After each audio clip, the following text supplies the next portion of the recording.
আজকে ছিল অমাবস্যা। তো পূর্ণিমা আর অমাবস্যা এই দিনগুলোতে আমাদের বাড়িতে দুপুরে ভাত রান্না হয় না, সেদিন রুটি খাওয়া হয়।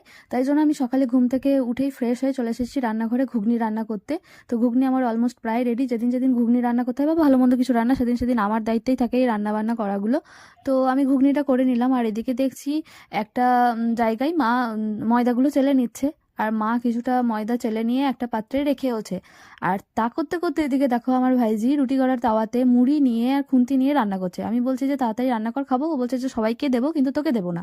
আর আমার না প্রচন্ড সর্দি হয়েছে, যার জন্য দেখো আমি রোদ পোহাচ্ছিলাম, টুপি সোয়েটার সবকিছু পরে যাচ্ছি, কারণ প্রচন্ড ঠান্ডা লাগছিল আমাকে। আর এই শীতে ঠান্ডা লাগা মানে খুবই বাজে একটা ব্যাপার।